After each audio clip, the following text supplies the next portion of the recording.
将出将。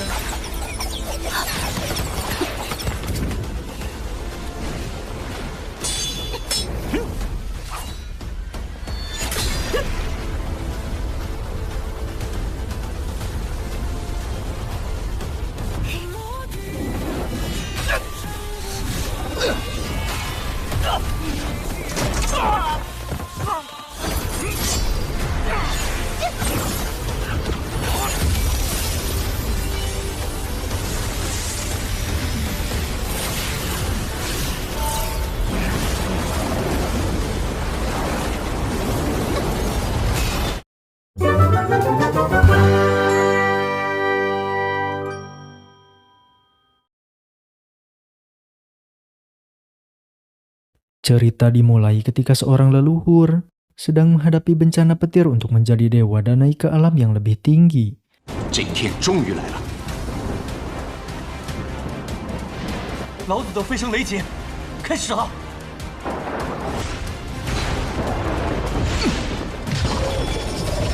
Dia sempat protes karena orang lain biasanya mengalami 12 bencana petir, sementara ia mengalaminya 99 kali.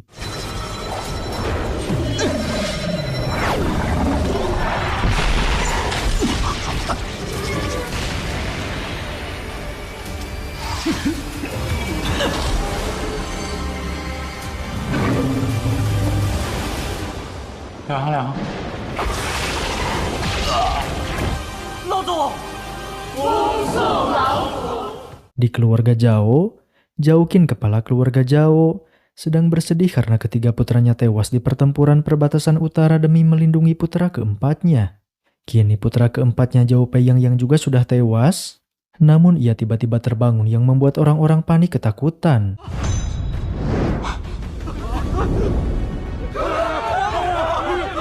Ternyata Zhao Peiyang yang memang sudah mati setelah kembali dari perbatasan utara, kini yang ada di tubuhnya saat ini adalah leluhur yang sebelumnya juga mati saat mengalami bencana petir. 少爷不是鬼，少爷没死。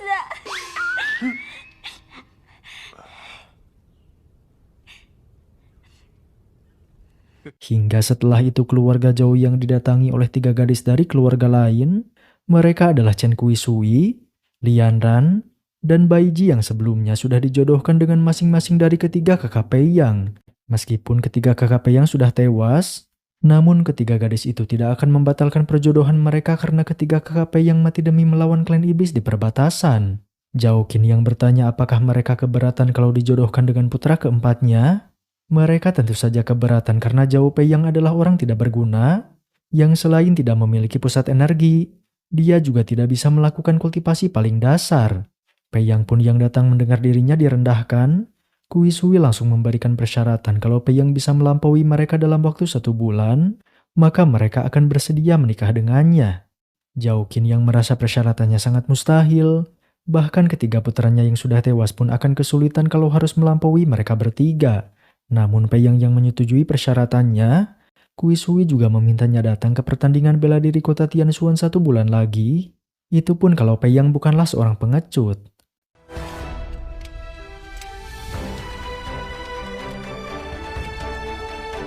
Kembali dari latihannya, Zhao Heng putra angkat Zhaoqin merasa bersalah karena tidak menemani ketiga kakaknya ke perbatasan. Dia yang juga sempat menyindir Peiyang, karena selain tidak berguna, Peiyang juga kembali dengan selamat namun malah acuh tak acuh seolah tidak terjadi apa-apa. Zhao Heng pun yang akan memperkenalkan ayahnya kepada temannya yang juga berlatih di lembah Wanshou. Dia meminta ayahnya membuka formasi pelindung halaman karena temannya memiliki kultivasi tinggi dan tidak bisa masuk jika tidak dibuka.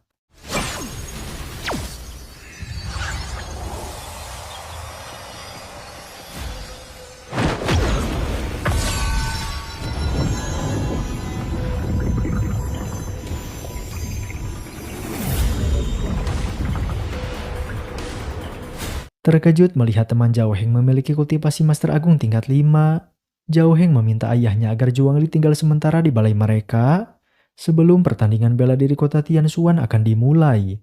Zhaoqin pun yang sempat berpikir sejenak, ia pun akhirnya memperbolehkannya untuk tinggal. Di sisi lain, Kuisui marah pada Bai Ji karena saat di keluarga Zhao, Bai Ji seperti ingin menikah dengan Peiyang. Bai Ji yang berkata kalau keluarga Bai tidak sehebat keluarga Chen dan keluarga Li, karena kini keluarga Bai yang tersisa hanyalah Bai Ji seorang. Jika dia bisa menikah dengan Pei Yang, setidaknya dirinya ada tempat untuk berlindung. Bai Ji yang juga merasa kalau Pei Yang tidak seburuk yang dibicarakan, namun Kui Sui dan Yan Ran terus membujuknya untuk tidak menikah dengan Pei Yang agar masa depannya lebih baik. Hingga pembicaraan mereka pun yang terhenti, karena melihat cahaya di arah tanah suci yang sepertinya buah suci sudah mekar. Memeriksa meridian spiritual di bawah balai, Juang Li merasa senang karena Zhao Heng tidak berbohong kalau meridian spiritual di tempat ini sangat besar. Namun meridian itu yang terhubung dengan formasi pelindung halaman, hal itulah yang membuat pelindung di balai ini sangatlah kuat. Meskipun Zhao Qin hanya pejuang agung tingkat 3, namun dengan adanya formasi pelindung ini Juang Li tidak yakin bisa menang melawannya. Tujuan Zhao Heng yang ingin menjadi tuan muda keluarga Zhao, dia meminta Juang Li datang ke sini karena untuk membunuh Pei Yang dengan imbalan setelah dia menjadi tuan muda, Zhao Heng akan mengetahui formasi pelindung dan akan memberikan meridian spiritual pada Juang Li. Namun pembicaraan mereka yang ternyata bisa didengar dari jauh oleh Pei Yang, karena mereka sudah mengincarnya, maka dari itu Pei Yang pun akan menemaninya untuk bermain.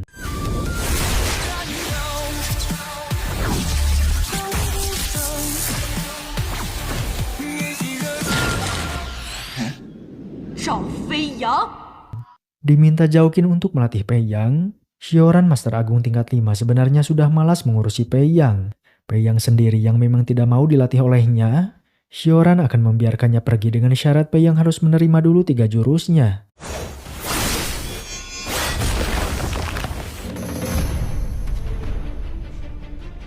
来，看剑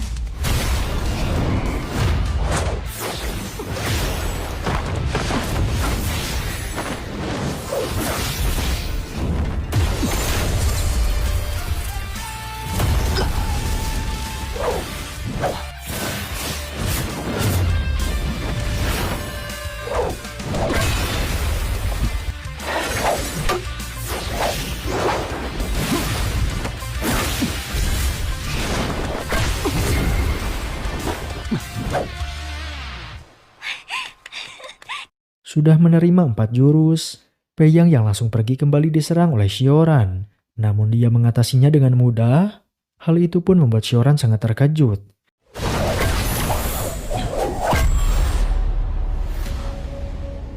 Dia yang tidak menyangka ilmu pedang Pei Yang sangatlah hebat.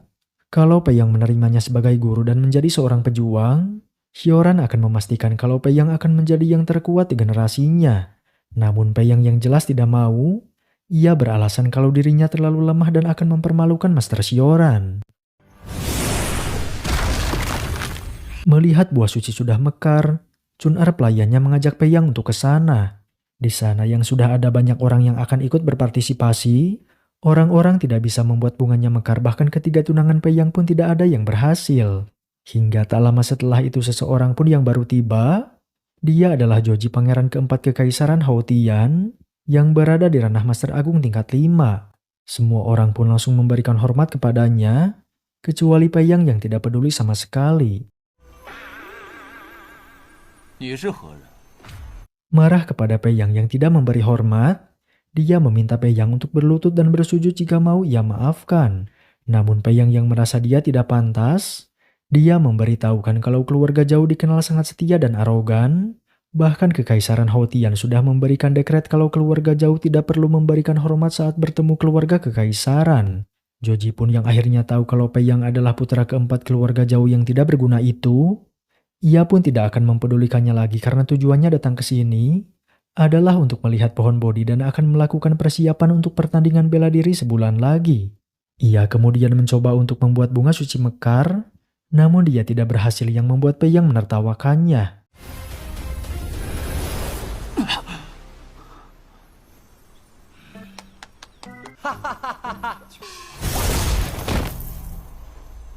Chun'er pun yang meminta Pei Yang untuk mencobanya. Pei Yang dari awal tidak tertarik datang ke sini, namun setelah Joji dan Tetua Jichan meremehkannya, dia pun akan mencobanya dan berkata kalau Tetua Jichan yang bermartabat dan sangat dihormati, seharusnya tidak meremehkannya dan mengingatkannya kalau semua makhluk itu setara. Tetua Jichan pun yang meminta maaf kepadanya, Pei Yang pun langsung maju mencobanya. 少爷加油！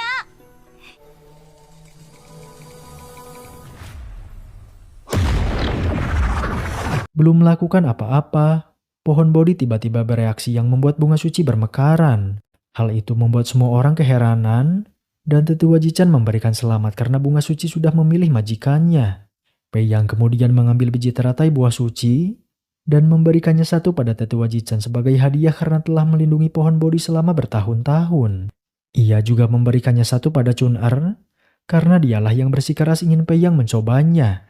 Namun Chun-Er yang tidak berani menerimanya, ia pun memberikannya pada Baiji dan Pei Yang memberikannya satu lagi. 谢谢赵公子，谢谢春儿。这个给你。 Di perjalanan pulang, Pei Yang yang merasakan sesuatu meminta Chun-Er untuk pulang terlebih dulu. Dia kemudian meminta orang itu untuk keluar, dan muncullah Juang Li yang berencana untuk membunuhnya.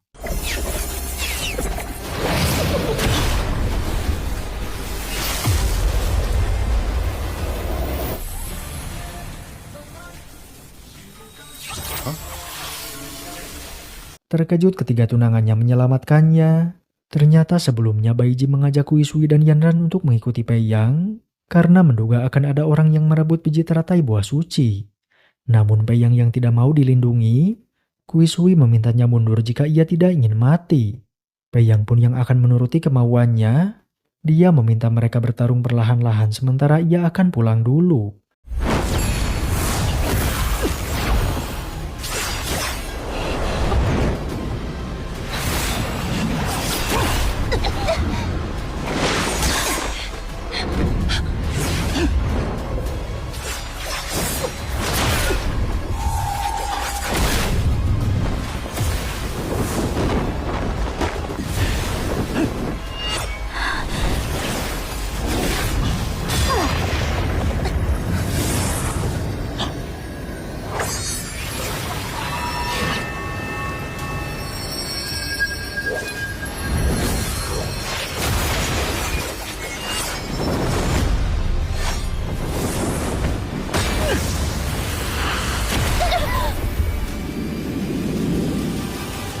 Bukan tandingan dari Juang Li, karena Yanran berada di ranah pejuang agung sementara Kui Sui dan Baiji di ranah master. Kui Sui dan Baiji akhirnya tak sadarkan diri, dan Yanran yang akan mencoba kabur namun tidak akan dibiarkan oleh Juang Li. Dia yang tahu Yanran adalah wanita tercantik di kota Tianshuan, ia pun membuat tubuhnya mematung dan akan mencoba mencicipinya.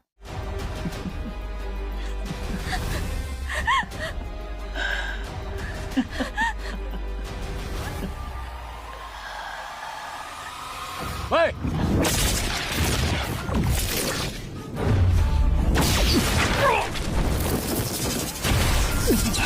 Terkejut ia dibuat terpental.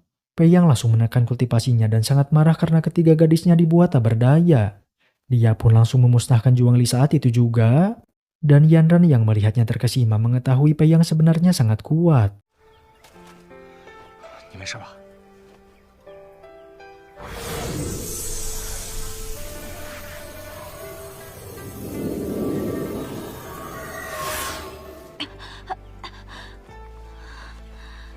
奴家没事。没事就好。哎呀，抱歉抱歉。 Pei Yang kemudian menggunakan biji teratai buah suci untuk menyembuhkan Kui Sui dan Baiji, dan ia yang tidak pilih kasih juga memberikannya pada Yanran.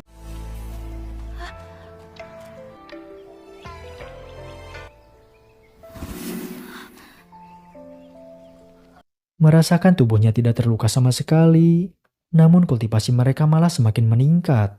Yanran yang tidak mengatakan kalau mereka diselamatkan oleh Pei Yang, dia terpaksa bersikap egois agar mereka tetap membenci Pei Yang, dan dia yang akan menjadi istrinya satu-satunya. Dia juga memberitahukan kalau mereka diselamatkan oleh orang hebat yang memakai topeng, dan Baiji meminta maaf pada mereka karena telah mengajak mereka melindungi Pei Yang. Kui Sui yang semakin tidak suka pada Pei Yang, selain dia tidak berguna, dia juga seorang pengecut yang kabur begitu saja saat sedang mereka tolong. Baiji pun yang awalnya berpikiran positif kepada Pei Yang, namun setelah melihat kelakuannya seperti itu, ia pun tidak akan berharap lagi kepadanya. Datang menemui Zhao Heng, Zhao Heng sangat terkejut karena Pei Yang baik-baik saja. Zhao Heng pun tiba-tiba memberikan hormat kepadanya dan meminta maaf atas perilakunya sebelumnya. Di kediaman wali kota, Joji yang sangat marah melampiaskan kemarahannya pada seorang penjaga. Li Hongbin wali kota Tianshuan yang mencoba menenangkannya, Joji pun memberitahukan jika dia sangat kesal kepada Zhao Pei Yang. Ia yang akan membuat rencana untuk memberinya pelajaran, meminta Hongbin untuk menuduhnya telah bersekongkol dengan klan iblis karena berhasil selamat di pertempuran perbatasan utara. Hongbin yang merasa rencana Joji ini berlebihan, namun ia terpaksa menurutinya karena selain ia hanyalah seorang wali kota kecil, dia juga dijanjikan akan menjadi wali kota di 16 kota. Mengkhawatirkan Zhuang Li yang tidak tahu pergi kemana, Zhao Heng juga tidak tahu kenapa Pei Yang baik-baik saja. Keesokan harinya Li Hongbin yang datang ke kediaman Zhao, dia menuduh Pei Yang telah bersekongkol dengan klan iblis dan akan membawanya untuk diinterogasi. Pei Yang pun yang bersedia ikut dengannya. Ia meminta ayahnya untuk tidak khawatir karena ia akan kembali dengan selamat. 带路吧。 飞扬，飞扬， Melaporkan kalau Pei Yang ditangkap karena dituduh telah membelot, Yanran berpikir kalau Pei Yang pasti akan baik-baik saja. Namun Kui Sui yang akan membantunya, dia melakukan ini karena keluarga Zhao sangat setia dan demi keadilan. Di ruangan interogasi, Pei Yang menduga kalau dia ditangkap karena telah menyinggung seseorang. Joji pun yang muncul membenarkannya, dan di luar Zhao Qin yang datang meminta agar putranya dibebaskan. Xioran yang juga datang untuk membantu, disusul oleh mereka dengan alasan keadilan. Di dalam, tujuan Joji menangkapnya karena ingin membunuh seluruh keluarga Zhao. Pei Yang bertanya apakah ini perintah kekaisaran, karena jika benar takutnya dia yang akan lebih dulu memusnahkan seluruh keluarga kekaisaran. Ia pun langsung mengeluarkan jurus petirnya, yang membuat orang-orang di luar terkejut dan formasi pelindung ruang interogasi juga hancur. Namun sayangnya Joji yang berhasil melarikan diri, Hongbin tidak menyangka Pei Yang bisa mendatangkan petir yang begitu kuat. Pei Yang pun yang menyayangkan seorang wali kota Tianshuan secara terang-terangan menjilat pangeran yang tidak punya kekuasaan di kekaisaran, jika dia jadinya akan sangat memalukan. Namun Hongbin yang terpaksa melakukannya, dia mengakui kesalahannya dan meminta Pei Yang untuk tidak membunuhnya. 既然你没死，我也懒得杀你。发型好帅。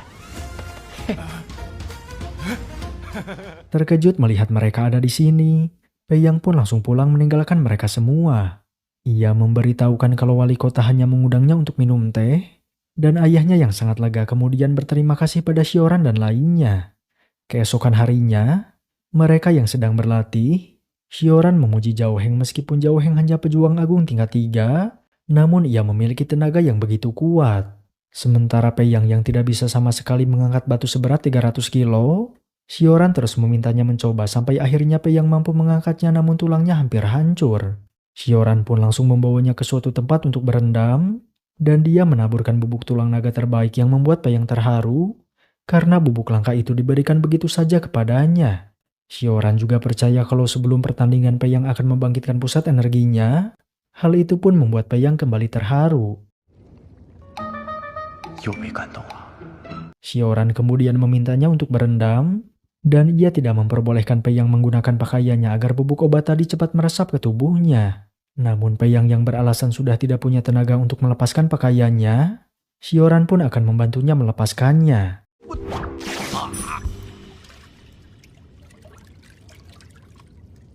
Merasa malu dengan apa yang diperbuat oleh Xioran, Pei Yang berpikiran akan membalas dendam setelah ini. Ia kemudian menyerap bubuk tulang naga terbaik, dan Xioran yang melihatnya merasa kalau Pei Yang seperti monster tua yang sudah lama berkultivasi. Dia pun yang berpikiran akan membantu Pei Yang membangkitkan pusat energinya, agar Pei Yang bisa berpijak di jalan bela diri.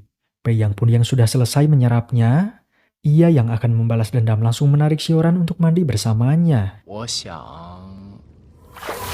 请你洗个澡。别奶泡一会儿。 Keesokan harinya, wajah Pei Yang dibuat bonyok membuatnya sangat kesal. Ayahnya yang tidak tahu dia kenapa, dia juga heran Xioran belum datang melatih Pei Yang. Di sisi lain, Joji menemui ayahnya Zhao Zheng seorang kaisar Hao Tian. Dia yang memberitahukan kalau ia dipermalukan di kota Tianshuan saat akan membentuk pasukan pemberantas iblis. Ayahnya sangat marah karena Joji selalu membuat masalah dengan membawa-bawa nama ayahnya. Dia yang ternyata adalah putra paling tidak berguna di kekaisaran. Ayahnya juga selalu membandingkannya dengan kakak-kakaknya yang adalah seorang penguasa di suatu tempat. Meskipun Joji telah mempermalukan keluarga kekaisaran, namun ia tetaplah seorang pangeran dan kota Tianshuan yang kecil itu tidak berhak memperlakukannya seperti itu. Ayahnya yang memintanya untuk mencari Gehong wali kota garis selatan, agar dia ikut bersama Joji ke kota Tianshuan untuk mengembalikan harga dirinya. Ayahnya juga menyerahkan tanggung jawab penyeleksian pasukan pemberantas iblis di kota Tianshuan pada Joji, karena dengan begitu Joji akan bertindak secara sah dan kota Tianshuan akan bisa ia taklukkan. Di sisi lain, Baiji yang mempunyai 500 batu spiritual akan kembali membeli kediamannya. Namun kediamannya yang ternyata sudah naik 2 kali lipat, kini harganya menjadi 1000 batu spiritual. Liu, seorang pemilik toko, yang menjelaskan kenapa harganya bisa naik, karena sebelumnya banyak rumah dan toko yang tidak ada penghuninya. Namun sekarang orang-orang sudah kembali dari pertempuran yang membuat pasar perlahan semakin membaik. Liu yang tahu Baiji mempunyai biji teratai buah suci, jika dia memberikan itu kepadanya, Liu akan menghargainya 500 batu spiritual dan akan memberikan akte rumahnya sekarang juga. Namun jika Baiji tidak mau, Liu memperingatinya kalau harga kediaman ini sewaktu-waktu bisa berubah. Dia yang juga memberitahukan kalau kediaman ini sudah banyak orang yang melihat-lihat. Jika Baiji tidak membelinya sekarang, takutnya orang lain akan lebih dulu membelinya dan Baiji akan menyesal. Baiji pun yang akhirnya termakan perkataan dari Liu. Ia terpaksa akan memberikan biji teratai buah suci, namun muncullah Pei yang menghentikannya dan berkata kalau Baiji tidak perlu menyesal tidak membeli kediaman bobrok ini. Liu yang marah Pei yang ikut campur masalah mereka. Dia memberitahukan kalau kediaman bobrok ini sangat bermakna bagi Baiji karena seluruh keluarganya pernah tinggal di tempat ini. Pei yang pun yang mengatakan kalau Baiji sedang ditipu oleh Liu. Dia pun mengajaknya bicara dan memberitahukan meskipun kediaman ini sangat bermakna bagi Baiji, namun keluarganya sudah tidak ada di tempat ini.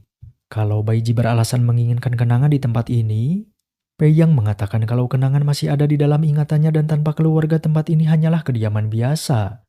Apalagi tempat ini yang sudah kumuh dan sangat berantakan, Baiji tidak seharusnya membelinya dengan harga melebihi nilai asli kediaman ini. Namun Baiji yang tetap kekeh ingin membelinya. Pei yang pun menawarnya 300 batu spiritual yang tentu saja membuat Liu marah mendengarnya. Karena Liu sudah menolak tawarannya itu, Pei yang pun menyuruhnya menjual pada orang lain saja, itu pun jika kediaman ini ada yang mau.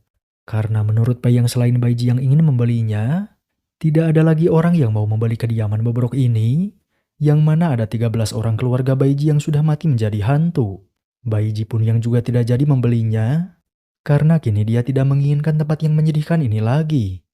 Pei yang pun yang mengajaknya membeli kediaman yang lebih bagus di tempat lain. Liu langsung mencegah mereka dan memohon agar Baiji membeli kediaman ini. Pei yang pun kembali menawarnya 250 batu spiritual, dan akhirnya Liu menyetujuinya dan meminta agar Pei yang jangan memotong harga lagi. Dia yang ternyata sudah rugi 50 batu spiritual selama mempertahankan kediaman ini, karena orang lain selain Baiji memang tidak ada yang mau membelinya. Berterima kasih karena telah membantunya. Kini Baiji merasa kalau dia sepertinya terlalu berprasangka buruk pada Pei Yang. Dia yang masih tidak tahu Pei Yang orang seperti apa. Namun kini langkah pertamanya telah tercapai untuk membeli kediaman ini lagi.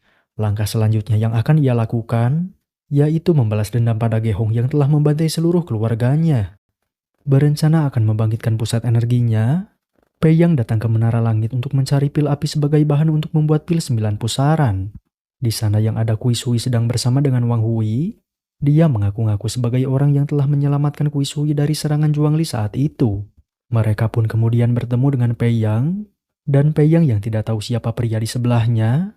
Wang Hui mengingatkannya kalau dia adalah mantan komandan pemberantas iblis, yang merupakan atasan dari ketiga kakak Pei Yang. Dia memuji ketiga kakak Pei Yang telah tewas sebagai seorang pahlawan, namun Pei Yang berkata kalau dialah yang menyebabkan ketiga kakaknya tewas, karena memaksakan mereka untuk bertahan di situasi yang tidak bisa dipertahankan. Kui Sui pun yang mengatakan kalau situasi di medan perang tidak bisa diprediksi.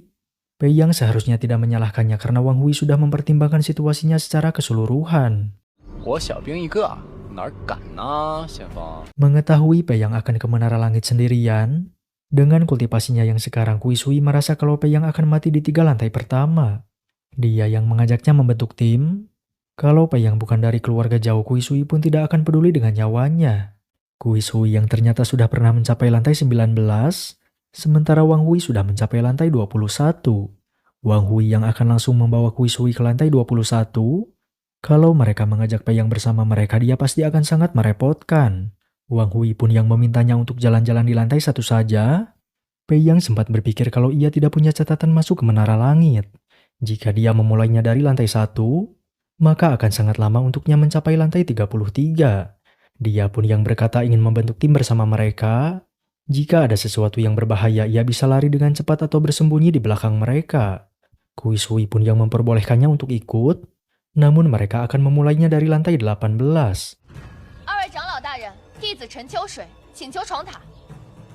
Menasehati mereka untuk tidak serakah, karena yang lebih penting adalah keselamatan. Tetua Di pun memberikan mereka sebuah gulungan giok. Kalau mereka ingin keluar, maka harus saling bersentuhan dan menghancurkan gulungan itu.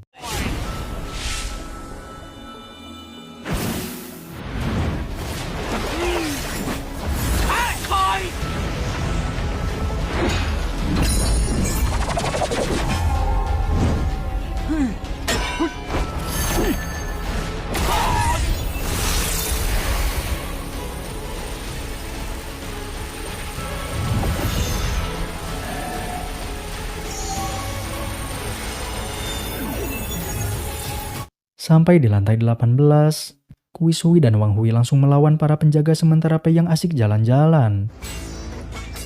加油！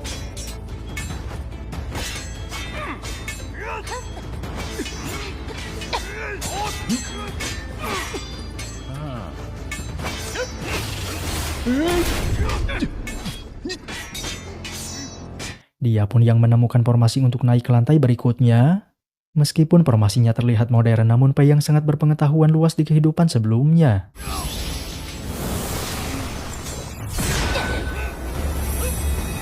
Dia pun akhirnya berhasil membuka formasi itu, dan langsung terserap masuk ke dalamnya.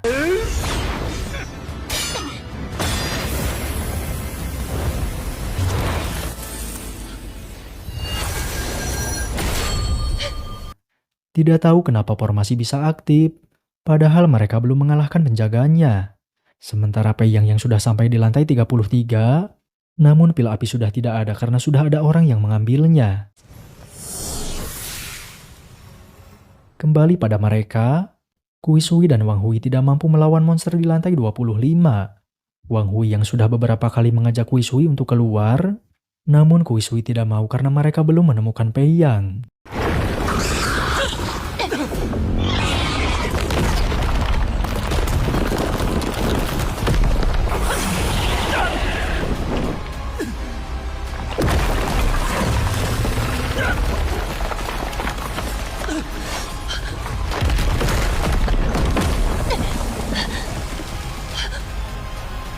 Wang Hui pun yang beralasan akan pergi mencari bantuan, dia langsung menghancurkan gulungannya dan di luar muncullah Xiaoran yang juga baru keluar dari Menara Langit.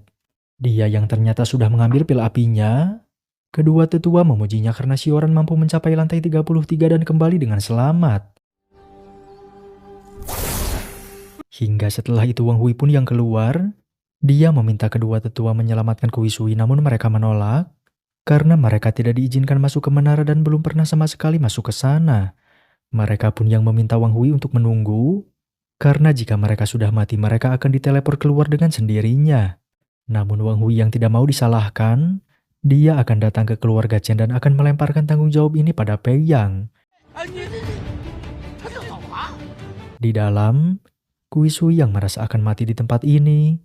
Sebelum dia pingsan datanglah Peyang menyelamatkannya.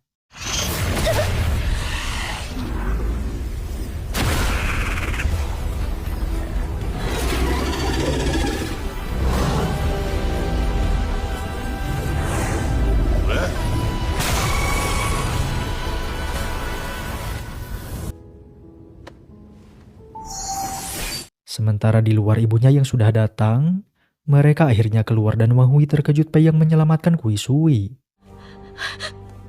秋水，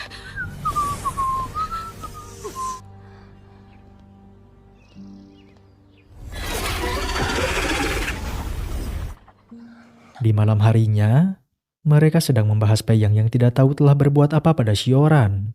Peiyang pun yang datang mendengar dirinya dibicarakan.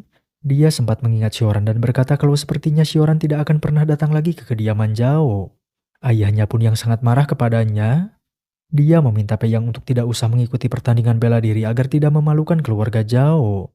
Dia yang juga akan mencarikan gadis biasa untuk Peiyang, agar Peiyang bisa cepat menikah dan memiliki keturunan untuk meneruskan keluarga Zhao. Namun Peiyang yang tidak mau dicarikan istri, karena kini dia masih mempunyai 3 tunangan. Ayahnya yang memberitahukan kalau setelah pertandingan mereka akan membatalkan perjodohannya, namun Peiyang yakin kalau sebentar lagi mereka semua akan menyukainya. Perkataannya itu yang membuat ayahnya tertawa, jangankan ketiganya satu saja tidak ada yang suka pada Peiyang. Ayahnya yang bertaruh kalau ada salah satu dari mereka yang benar-benar menyukai Peiyang, maka Zhaoqin akan memanggil ayah pada Peiyang. Hingga ia pun yang diberitahu kalau Nona Yanran datang berkunjung, dia membawa barang berharga keluarganya yaitu buah merah, untuk diberikan pada Peiyang sebagai bahan pil agar Peiyang bisa membangkitkan pusat energinya. Zhaoqin yang merasa barang itu diberikan demi bisa membatalkan perjodohan, namun tebakannya itu salah karena Yanran justru ingin mereka menjadi satu keluarga. Hal itu yang membuat mereka semua terkejut, dan Zhaoqin yang merasa dia sedang bermimpi, Chun'er pun mengingatkannya kalau tadi dia sedang taruhan dengan Peiyang. 儿子，算了，我哪敢呢？ Zhaoqin yang tidak tahu Peiyang melakukan trik apa pada Yanran, karena belum 1 bulan Peiyang sudah bisa menaklukkannya. Peiyang yang mengatakan kalau daya tariknya sangatlah kuat, ayahnya malah merasa kalau Peiyang tidak tahu malu karena jelas-jelas semua orang di kota Tianshuan menganggapnya tidak berguna. Namun Peiyang mengatakan kalau faktanya memang seperti itu, ayahnya pun akan mempercayainya dan meminta Peiyang untuk mengundang Xiaoran kembali. 知道了，我想想办法。 Zhao Heng pun yang memberikan selamat karena dia akan mempunyai kakak ipar.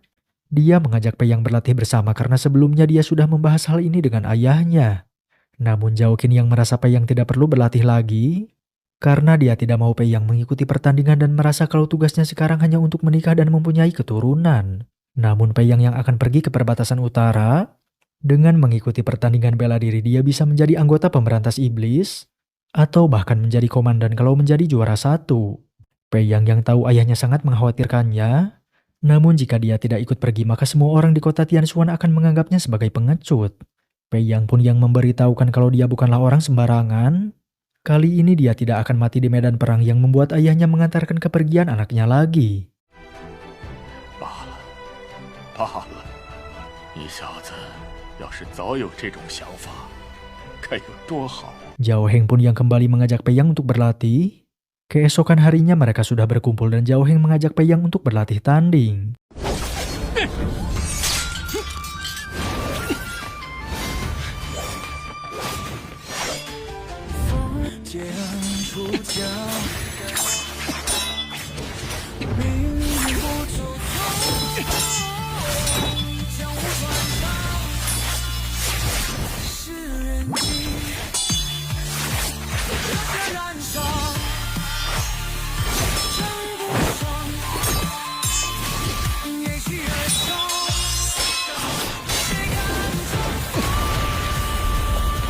Merasa kemampuan pedang Peiyang sangatlah hebat, ayahnya meminta agar Zhao Heng tidak terlalu mengalah pada Peiyang. Namun Zhao Heng yang jelas-jelas tidak bisa menandinginya, ia pun terpaksa akan menggunakan energi kultivasinya.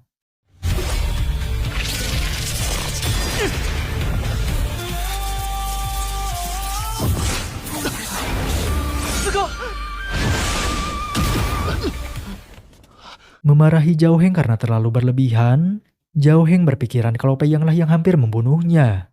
Dia yang tidak tahu kenapa Peiyang menjadi sangat kuat, padahal Peiyang sendiri bukanlah seorang pejuang. Namun Zhao Heng yang tetap meminta maaf. Peiyang mengajaknya untuk lanjut tapi Zhao Heng tidak mau dan beralasan kalau dia sedang tidak enak badan. 我先告辞了。好好休息。好好休息啊。 Dibuat ketakutan oleh Peiyang, bahkan pedang kesayangannya hancur setelah sebelumnya ditahan oleh Peiyang. 小飞扬， Mereka pun kemudian berkumpul untuk mendaftar pertandingan, dan Yanran yang mencari-cari Pei Yang Kuisui merasa kalau Pei Yang ketakutan dan tidak akan datang ke sini. Namun Yanran yang yakin Pei Yang pasti akan datang, Baiji merasa aneh karena Yanran tiba-tiba sangat peduli pada Pei Yang. Hingga Joji dan Gehong pun yang sudah tiba, dia yang tidak melihat Pei Yang akan membalas dendam langsung ke keluarga Zhao. Namun tak lama setelah itu Pei Yang pun akhirnya datang juga. 都看着我干嘛？ 赵飞扬， 哦，四皇子殿下，别来无恙啊！ Bertanya pada Gehong mengenai kultivasi Pei Yang, Gehong melihat kalau dia tidak punya pusat energi, yang menandakan tidak memiliki kultivasi. Joji yang mengatakan kalau dia dikalahkan dengan satu jurus, Gehong menduga kalau dia mendapatkan suatu barang bagus setelah kembali dari perbatasan utara. Hingga pendaftaran pun yang dimulai, mereka akan dinilai dari pencapaiannya menerobos menara langit, dan juga tingkat kultivasinya. Yanran pun yang mendaftar terlebih dulu, dia sudah mencapai lantai 14 dan kultivasi pejuang agung tingkat 3. Zhao Heng yang sudah mencapai lantai 17, dan kultivasi master tingkat 4.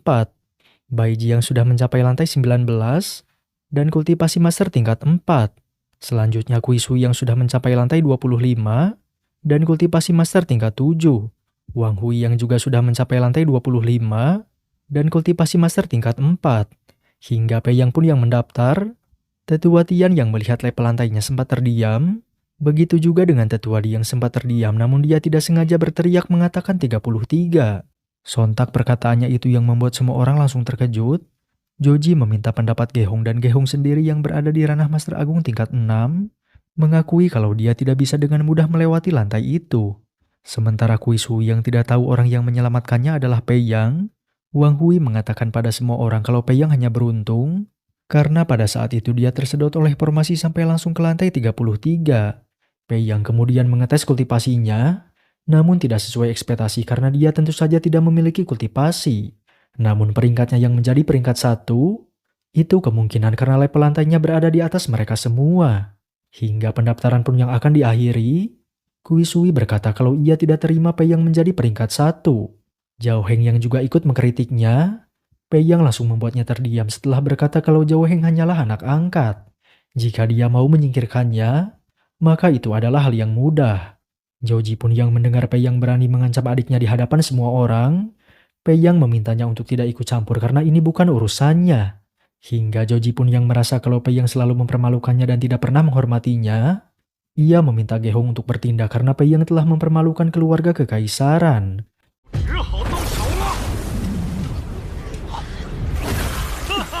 Pei Yang pun yang akan membuktikan pada semua orang kalau dia bukanlah seorang pecundang. Baiji tiba-tiba mengeluarkan pedangnya dan berkata kalau Gehong dulu hanyalah seorang perampok yang telah membantai seluruh keluarga Bai. Yanran pun yang akan ikut Baiji melawannya, disusul oleh Kuisui dengan berkata kalau ia melakukan ini demi Baiji dan bukan demi Pei Yang. Wang Hui yang juga ikut-ikutan akan membantu, namun Pei Yang meminta mereka semua mundur karena dia bisa menghadapinya sendirian. Li Hongbin dan lainnya yang juga akan saling melindungi sesama orang Tian Xuan. Gehong hanya menganggap mereka semua semut dan bila perlu dia bisa membunuh mereka semua. Hingga tak lama setelah itu Xiaoran pun yang datang menantang Gehong. Gehong memberitahukan Joji meskipun Xiaoran hanya Master Agung tingkat 5, namun dia yang melatih pedang ekstrim akan membuat Gehong kesulitan menekannya. Joji pun yang kemudian berkata pada semua orang kalau ini hanyalah kesalahpahaman. Dia meminta untuk tidak sampai seperti ini.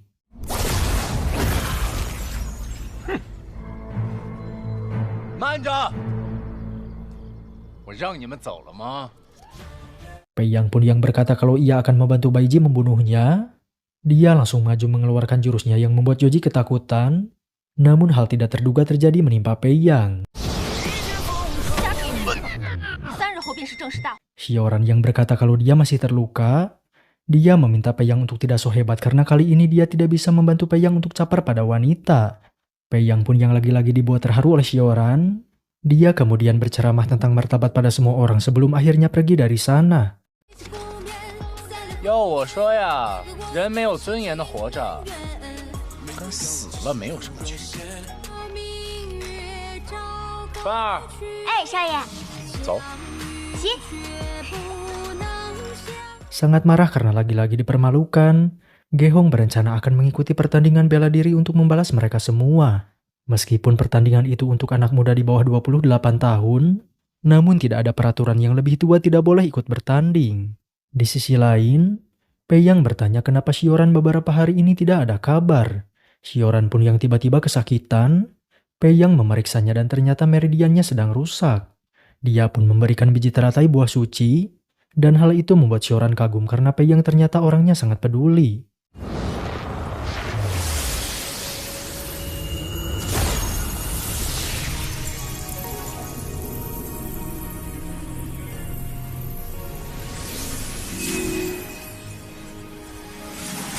Memperlihatkan bahan-bahan untuk membangkitkan pusat energi, Pei Yang akhirnya tahu kalau orang yang datang ke lantai 33 sebelumnya adalah Xiaoran.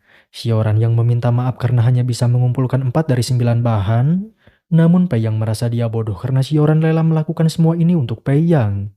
Xiaoran yang beralasan melakukan ini karena menyesal ketiga muridnya yaitu kakak Pei Yang tewas di pertempuran, maka dari itu ia akan menebusnya dengan membuat Pei Yang menjadi lebih kuat.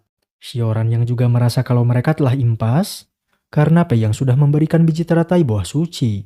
Namun Pei Yang merasa perkataannya omong kosong, dia bertanya apa mimpi Xiaoran dan berjanji akan mengabulkannya. Namun Xiaoran yang malah merasa kalau Pei Yang mengincarnya. Pantas saja sebelumnya Pei Yang tidak mau menjadi muridnya karena Pei Yang menyukai wanita yang lebih tua yaitu Xiaoran sendiri. Xiaoran pun yang akan menyimpan dulu janjinya itu. Ia meminta Pei Yang untuk berendam dan dia akan mencari bahan lainnya agar pusat energi Pei Yang bisa bangkit. Sementara itu, Kui Sui yang ditarik oleh ibunya. Ibunya ingin Kui Sui berendam di kolam Bibo agar luka dan pegal akibat latihannya cepat sembuh. Pei Yang pun yang mendengar seseorang akan ke sini, dia langsung bersembunyi dan melihat Kui Sui sedang membuka pakaiannya.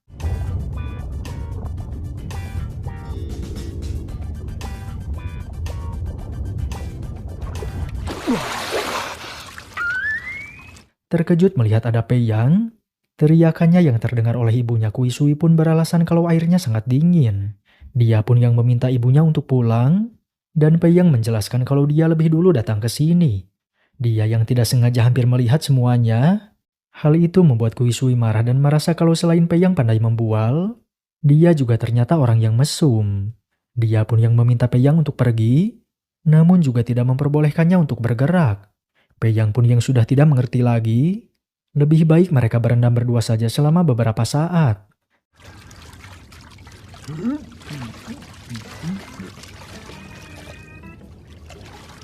Hingga Pei Yang pun yang melihat Kui Sui sedih, Kui Sui sangat membencinya dan merasa sial kenapa dia harus punya hubungan dengan Pei Yang tidak tahu malu ini. Mereka pun yang kemudian mendengar seseorang datang, ternyata dia adalah Wang Hui bersama dengan seorang gadis yang akan berendam juga. Pei Yang merasa kolam air ini akan kotor setelah dipakai oleh Wang Hui, ia pun berniat tidak akan berendam lagi di kolam ini. Kui Sui yang juga mengancamnya untuk tidak memberitahukan siapa-siapa mengenai peristiwa tadi. Kalau sampai ada yang tahu mereka berendam bersama, maka ia tidak akan memaafkan Pei Yang.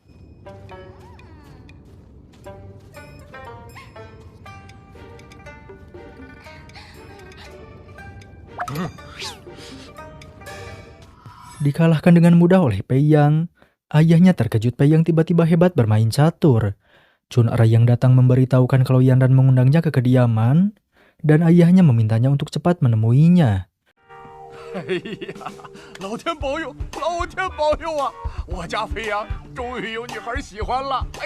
Menunggu Pei Yang datang, Pei Yang terkejut dia disambut oleh mereka.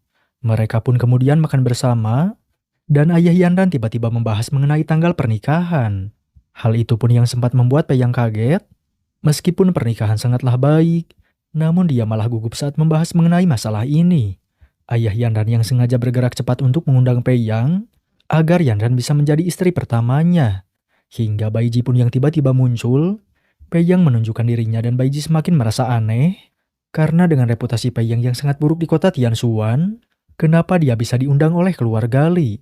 Mereka kemudian berencana akan pergi ke suatu tempat untuk berkultivasi, dan Bai Ji yang juga akan mengajak Kui Sui, namun Pei Yang tidak akan ikut jika ada Kui Sui.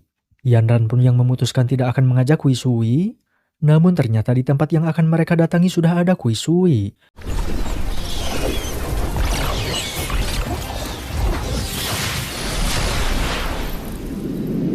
Kui Sui yang terkejut mereka bertiga bisa bersama, Pei Yang pun yang mengatakan kalau ia ingin membatalkan perjodohannya dengan Kui Sui karena dia tidak cocok dengan kepribadian Kui Sui. Kui Sui yang berkata kalau mereka bertiga memang sudah sepakat akan membatalkan perjodohannya, namun tanpa Kui Sui duga Baiji dan Yanran tidak akan membatalkan perjodohannya. Bahkan Yanran yang mengatakan kalau ayahnya sudah berdiskusi dengan Pei Yang, setelah kembali memberantas iblis dia akan menikah dengan Pei Yang. 什么？赵飞扬，你愿意娶我吗？咱们俩有婚约在，当然我你正面回答我。 Hingga tak lama setelah itu laba-laba besar pun tiba-tiba muncul. Mereka langsung kabur dan Pei Yang pun akan pulang dulu. 我先走了啊。 Tidak percaya Yanran ingin menikah dengan Pei Yang, Kui Sui memintanya untuk menjelaskan apa yang terjadi sebenarnya. Yanran yang beralasan kalau dia menyukainya, namun Kui Sui tidak mempercayainya dan Yanran berkata kalau Pei Yang bukanlah pecundang dan dia adalah orang baik. Datang menemui Pei Yang, Xiaoran sudah ada 5 bahan obat dan Pei Yang mempunyai biji teratai buah suci dan juga buah merah. Bahan ke-8 yang juga sudah Xiaoran temukan, namun dia membutuhkan bantuan Pei Yang dan bertanya apakah Pei Yang masih perjaka. 你说的是那个童子之身吗？我这个身体100%的童子肌。 Dia kemudian mengajak Pei Yang ke suatu tempat, dan Pei Yang memuji Xiaoran karena bisa menemukan okra cinta. Jika mereka bisa mendapatkan embun dari okra cinta, maka tinggal bahan terakhir yang harus mereka cari. Xiaoran yang mengatakan kalau dibutuhkan darah perawan dan perjaka untuk mendapatkan embun itu, namun Pei Yang berkata kalau itu belum cukup, karena ada satu syarat lagi yaitu mereka harus saling mencintai. Pei yang tidak mengatakan satu syarat itu pada Xiaoran, meskipun mereka benar-benar saling mencintai, tapi akan ada konsekuensinya jika embun itu berhasil keluar. Pei yang hanya berkata kalau mereka tidak akan berhasil mendapatkannya, namun Xiaoran akan mencobanya dan mengajak Pei Yang untuk bersama-sama mencobanya.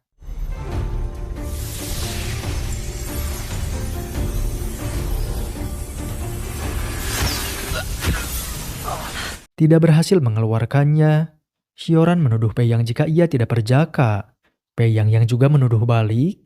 Ia pun mengajak Xiaoran untuk pulang, namun okra cinta tiba-tiba bereaksi, yang membuat Pei Yang tidak percaya melihatnya. Dia yang merasa kalau ia sepertinya suka pada Xiaoran, dan Xiaoran sepertinya juga suka kepadanya. Hal ini yang tidak boleh dibiarkan, karena mereka yang telah memberikan darahnya akan terkena racun dari efek okra cinta. Pei Yang pun yang sudah terkena racun langsung marah pada Xiaoran, agar Xiaoran sakit hati kepadanya dan racun okra tidak akan berefek pada Xiaoran. 我赵飞扬本就有通天之力，我不需要你那些莫名其妙的帮助。以后不要再来我赵家，我也不想再看到你。赵飞扬，以后不要再自作多情了。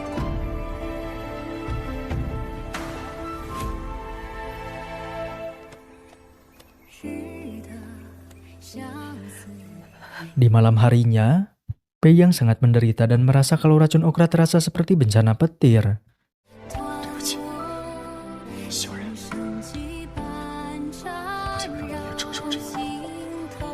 Keesokan harinya pertandingan pun yang dimulai, Zhao Heng akan melawan Ge Hong namun ia tidak berani dan memutuskan untuk menyerah saja.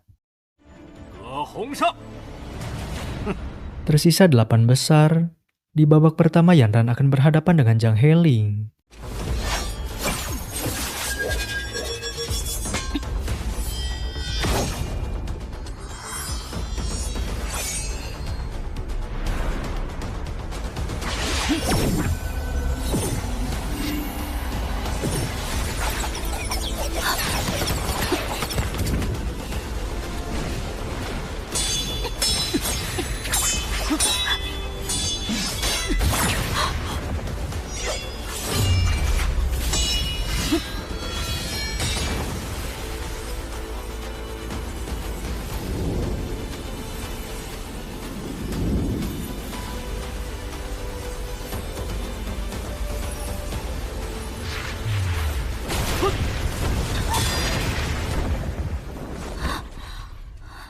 Pertarungan pun yang dimenangkan oleh Heling, Joji yang berpikir Pei Yang akan bertahan sampai final, dia sangat menunggunya dihabisi oleh Ge-hong.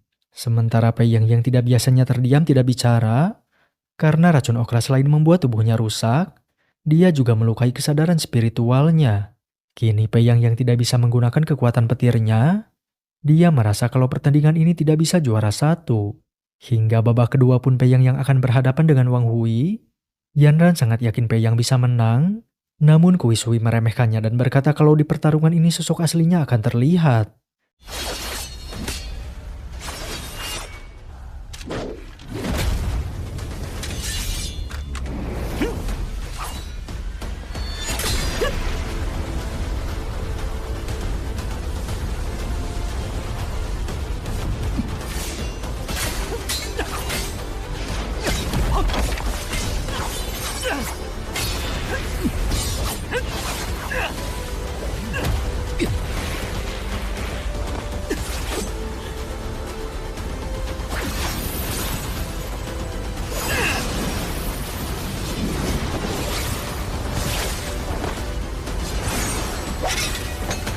Tiba-tiba pedangnya patah. Joji merasa aneh Pei Yang tidak mengeluarkan kekuatannya. Zhao Heng yang juga tidak tahu Pei Yang sebenarnya kuat atau tidak. Pei Yang pun yang sempat akan menyerah namun datanglah Xioran memberikan pedang yang baru saja ia buat.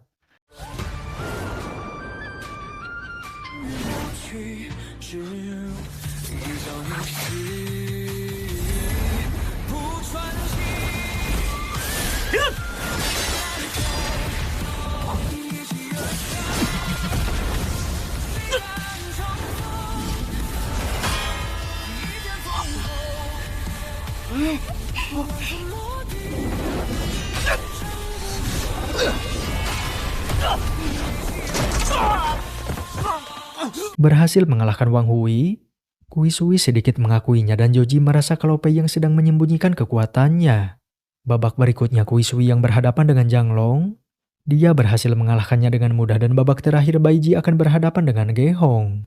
Bai Ji yang sudah sangat ingin membunuhnya, Ge-hong memintanya untuk berlatih dulu, dan meminta Hong Bin untuk mengumumkan kalau Bai Ji akan menyerah.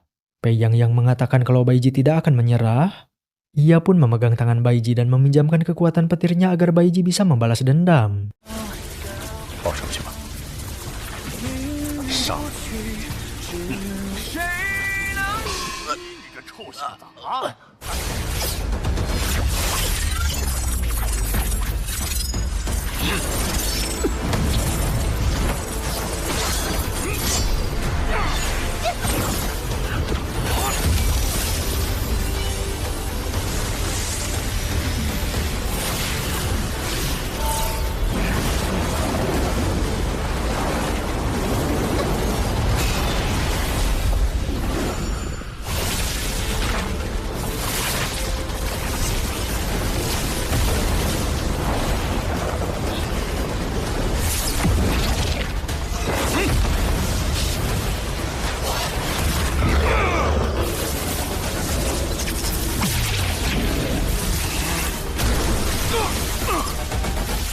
Terkejut dia dilukai, Ge-hong tidak tahu kekuatan petir apa yang dikeluarkan oleh Bai Ji. Bai Ji yang akhirnya tahu kalau tadi Pei Yang memberikannya kekuatan, ia pun kembali menyerang Ge-hong.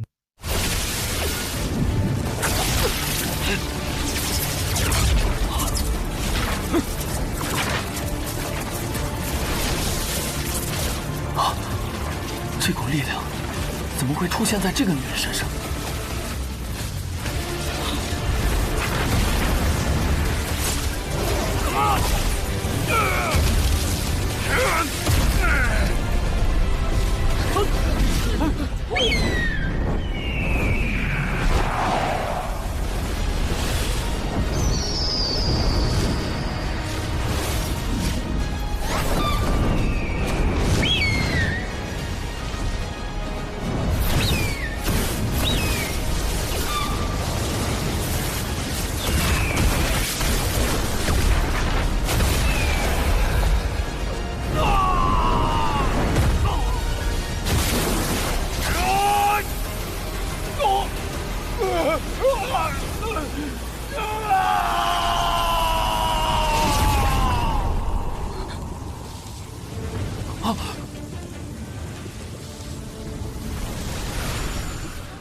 Ketakutan melihat Gehong telah dibunuh, Joji akan melaporkan mengenai kekuatan Pei Yang ini pada ayahnya.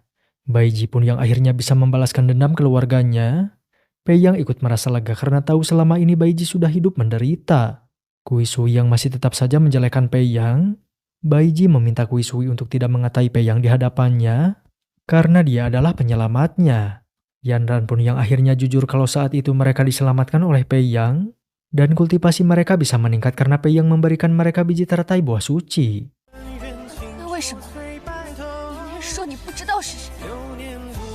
Hingga setelah itu Kaisar pun yang sudah datang, mereka semua memberi hormat kecuali Pei Yang hanya berdiri saja. Kaisar yang berencana akan menjadikan Pei Yang sebagai wali kota Garis Selatan, ayahnya sangat senang namun Kaisar meminta syarat untuk Pei Yang menyerahkan kekuatan petirnya. Pei Yang merasa dia sedang merampok, Zhao Qin meminta maaf atas perilakunya dan Joji memberitahukan kalau ayahnya berada di ranah Dewa Agung tingkat 9. Di dunia ini yang tidak ada orang yang bisa menandingi kehebatan ayahnya, kecuali pemimpin klan iblis yang bisa bersaing dengan ayahnya. Joji pun yang meminta ayahnya untuk merebut kekuatan Pei Yang. Pei Yang memberinya kesempatan untuk mereka pergi dari sini, kalau ingin ia melupakan kejadian hari ini. Kaisar pun yang merasa Pei Yang mau bersaing bersamanya, namun Pei Yang berkata kalau Zhao sama sekali bukan lawannya. Kaisar yang tertawa mendengar perkataan dari Pei Yang, karena meskipun kekuatan petirnya sangat kuat, tapi Pei Yang tidak punya pusat energi yang membuat kekuatannya tidak berarti apa-apa kepadanya. Pei Yang bertanya siapa orang yang memberitahunya kalau dia tidak punya pusat energi. Ternyata sebelumnya Xiaoran sudah memberinya pil 9 pusaran agar Pei Yang bisa membangkitkan pusat energinya. Namun jika Pei Yang memakan pil spiritual itu, energi kultivasinya akan meningkat tak terkendali, bahkan dia akan naik ke alam langit.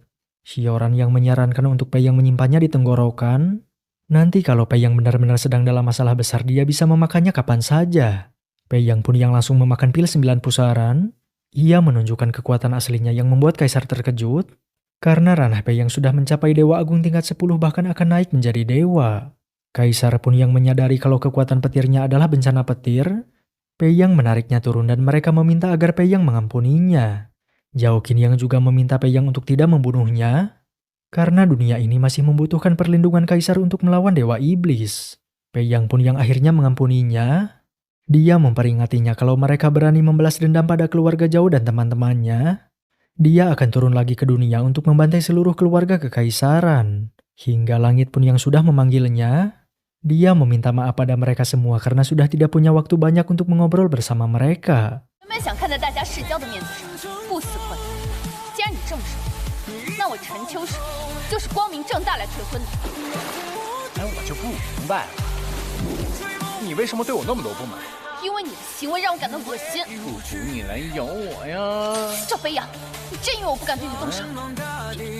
别哭啊！